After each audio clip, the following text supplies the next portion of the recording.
భారత్ లక్ష్యంగా చైనా, టర్కీలు పాకిస్తాన్తో చేతులు కలిపాయా? ఇస్లామాబాద్ కేంద్రంగా అంతులేని కుట్రలకు తెరలేపాయా? పాకిస్తాన్ రక్షణ వ్యవస్థను బలోపేతం చేయడమే లక్ష్యంగా చైనా, టర్కీ కీలక పాత్ర పోషిస్తున్నాయా? 60 గంటల పాటు పాకిస్తాన్లోని కీలక వైమానిక స్థావరాల్లో జరిగిన అసాధారణ పరిణామాలు అవునని అంటున్నాయి. ఆ 60 గంటల్లో చైనా, టర్కీకి చెందిన భారీ సైనిక రవాణా విమానాలు నూర్ఖాన్, మస్రూర్ ఎయిర్ బేస్లకు క్యూ కట్టాయి. ఆ విమానాలు పాకిస్తాన్కు ఏ ఆయుధాలను మోసుకొచ్చాయో అన్న ఉత్కంఠ పెరుగుతోంది. ఇదే సమయంలో ఇస్లామాబాద్ భారత్ లక్ష్యంగా ఫతా సిరీస్ క్షిపణి ప్రయోగానికి నోటం జారీ చేయడం అనుమానాలకు తావిస్తోంది. ఇంతకు పాకిస్తాన్లోని కీలక వైమానిక స్థావరాల్లో అసలేం జరుగుతోంది? చైనా, టర్కీకి చెందిన మిలిటరీ రవాణా విమానాలు పాకిస్తాన్కు ఎందుకెళ్లాయి? ఈ పరిణామాలపైన భారత్ రియాక్షన్ ఏంటి? Watch it. పాకిస్తాన్కు క్యూ కట్టిన చైనా, టర్కీ మిలిటరీ విమానాలు. నూర్ఖాన్, మస్రూర్ బేస్లకు సైనిక రవాణా విమానాలు. భారత్ లక్ష్యంగా చైనా, టర్కీ, పాకిస్తాన్ ఏకమయ్యాయా? భారత్లోని అమెరికా రాయబారి కశ్మీర్ పర్యటన, జమ్మూ కశ్మీర్ భారత్లో అంతర్భాగం అన్న సంచలన ప్రకటన వేళ పాకిస్తాన్లో ఏదో జరుగుతోంది. ఉగ్ర దేశంలోని అత్యంత కీలకమైన రావల్పిండి నూర్ఖాన్ వైమానిక స్థావరం, కరాచీలోని మస్రూర్ ఎయిర్ బేస్లలో 60 గంటల పాటు అసాధారణ సైనిక కదలికలు నమోదయ్యాయి. సాధారణంగా ఏ దేశపు ఎయిర్ బేస్లలో అయినా అంతర్జాతీయ విమానాల రాకపోకలు నిర్దిష్ట విరామాలతో సాగుతాయి. కానీ ఇక్కడ చైనా, టర్కీలకు చెందిన భారీ సైనిక రవాణా విమానాలు నిరంతరాయంగా ఒకదాని వెనుక మరొకటి ల్యాండ్ అవుతూ తిరిగి టేకాఫ్ అవుతూ అత్యంత రద్దీగా కనిపించినట్టే నివేదికలు తెలిపాయి. అంతర్జాతీయ ఏవియేషన్ ట్రాకింగ్ వర్గాలు, భారత ఇంటెలిజెన్స్ విభాగాలు ఈ పరిణామాలను నిశ్చితంగా పరిశీలిస్తున్నాయి. ఇది కేవలం దౌత్యపరమైనవో లేక సాధారణ ద్వైపాక్షిక పర్యటనలకు సంబంధించిన వ్యవహారం కాదని, యుద్ధ ప్రాతిపదికన చేపట్టిన ఒక భారీ లాజిస్టికల్ ఆపరేషన్ తరహాలోనే ఈ కదలికలు ఉన్నాయని రక్షణ రంగ విశ్లేషకులు స్పష్టం చేస్తున్నారు. ఈ మిలిటరీ విమానాల ద్వారా భారీ ఎత్తున రక్షణ సంబంధిత మెటీరియల్, క్లిష్టమైన ఎలక్ట్రానిక్ వార్ఫేర్ సిస్టమ్స్, అధునాతన నిఘా పరికరాలు, కంబాట్ డ్రోన్లను పాకిస్తాన్కు చేరవేసినట్టు తెలుస్తోంది.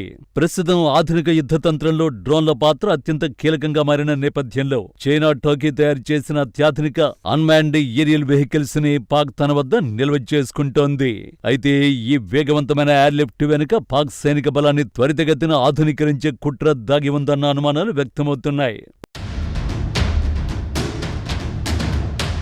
ఒకవైపు ఈ అసాధారణ ఎయిర్లిఫ్ట్ కొనసాగుతుండగానే మరోవైపు క్షిపణి ప్రయోగానికి పాక్ సిద్ధపడింది. పాకిస్తాన్ తన స్వదేశీ Fatah series guided multi launch rocket లేదా క్షిపణి ప్రయోగానికి రంగం సిద్ధం చేస్తూ అధికారికంగా నోటం జారీ చేసింది. ఇలా ఒకవైపు చైనా, టర్కీల నుంచి భారీగా సైనిక సామగ్రిని దిగుమతి చేసుకుంటూనే మరోవైపు సరిహద్దులకు సమీపంలో క్షిపణి ప్రయోగాలను చేపట్టడం ముమ్మాటికి ఇండియాను లక్ష్యంగా చేసుకుని చేస్తున్న కవ్వింపు చర్య అని అంతర్జాతీయ పరిశీలకులు భావిస్తున్నారు. ఈ మొత్తం పరిణామాలకు పునాదిగా మారిన మరో కీలక అంశం ఆగస్టు 7న కుదిరిన Mecca joint defence agreement. Pakistan, Turkey, Saudi అరేబియాల మధ్య కుదిరిన ఈ ఒప్పందం అంతర్జాతీయ భౌగోళిక రాజకీయాల్లో సరికొత్త చర్చకు దారితీసింది. ఈ ముగ్గురిలో ఏ ఒక్క దేశంపై సాయుధ దాడి జరిగినా దానిని మిగిలిన దేశాలపై జరిగిన దాడిగానే పరిగణిస్తామన్నది ఈ ఒప్పందంలోని ప్రధాన నిబంధన. అధికారులు దీనిని రక్షణాత్మక చర్యగా అభివర్ణిస్తున్నప్పటికీ పాశ్చాత్య, ఆసియా రక్షణ విశ్లేషకులు దీనిని సరికొత్త ఇస్లామిక్ నాటోగా పేర్కొంటున్నారు.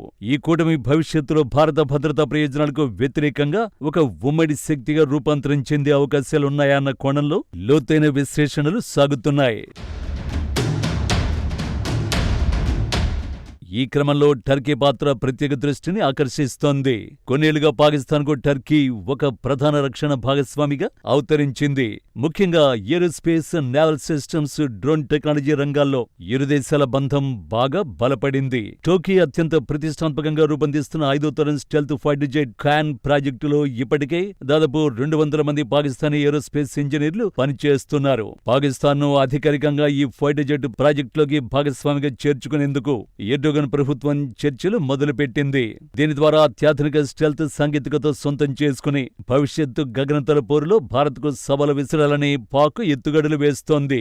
ఇక్కడ పాకిస్తాన్కు దశాబ్దాలుగా మద్దతునిస్తున్న చైనా పాత్ర మరింత ఆందోళనకరంగా మారింది. పాక్ వైమానిక దళానికి అవసరమైన యుద్ధ విమానాలు, ఎయిర్ డిఫెన్స్ వ్యవస్థలు, గగనతల నిఘా రాడార్లను చైనానే సమకూరుస్తోంది. ఆపరేషన్ సింధూర్ సమయంలోనూ తమ ఏవియేషన్ ఇండస్ట్రీ నిపుణులు పాకిస్తాన్ సైన్యానికి క్షేత్రస్థాయిలో సాంకేతిక సహకారాన్ని అందించారని చైనా అధికారికంగానే అంగీకరించింది. భారత సరిహద్దులో నిత్యం ఉద్రిక్తతలు చెలరేగేలా పాకిస్తాన్ ఒక పావుగా వాడుకోవడమే బీజింగ్ దీర్ఘకాలిక వ్యూహంగా కనిపిస్తోంది.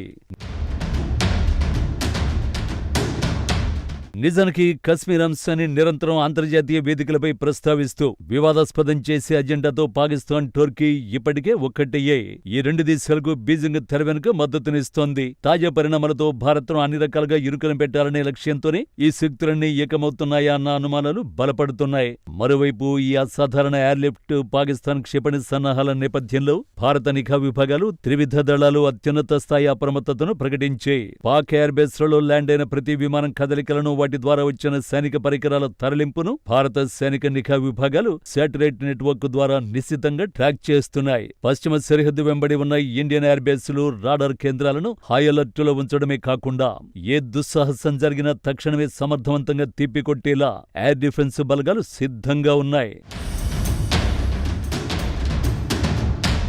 నిజానికి ఎన్ని దేశాలు ఏకమైనా భారత్ను టచ్ చేసే సీన్ ఉండదు. ఎందుకంటే భారత రక్షణ వ్యవస్థ గతంలో ఎన్నడూ లేనంత బలంగా ఉంది. సరిహద్దులను శత్రు దుర్భేద్యంగా మార్చేందుకు రష్యా నుంచి సమకూర్చుకున్న అత్యాధునిక S-400 ట్రయంఫ్ ఎయిర్ డిఫెన్స్ వ్యవస్థలు భారత ఆకాశానికి తిరుగులేని రక్షణ కవచంగా నిలుస్తున్నాయి.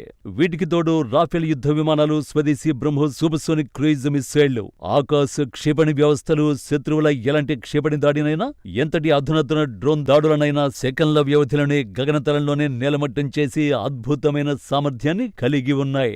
గత ఏడాది ఆపరేషన్ సింధూర్లో వచ్చిన రిజల్టే ఇందుకు ఉదాహరణ. సింధూర్ నాటి పరాజయాన్ని గుర్తుంచుకునే పాకిస్తాన్ సైతం చైనా, టర్కీ నుంచి ఆయుధాలు దిగుమతి చేసుకుంటోంది. కానీ ఎన్ని శక్తులు చేతులు కలిపినా, తెర వెనుక ఎన్ని ఆయుధాలు పోగు చేసినా సరిహద్దులో రక్షణ కవచాన్ని ఛేదించి భారత భూభాగాన్ని టచ్ చేయడం అసాధ్యం. ఏకకాలంలో బహుళ సరిహద్దుల్లో ఎదురయ్యే ఎలాంటి సంయుక్త ముప్పునైనా ఎదుర్కొని శత్రువులకు దిమ్మ తిరిగే రీతిలో సమాధానం చెప్పేందుకు భారత సైన్యం సర్వసన్నద్ధంగా ఉంది.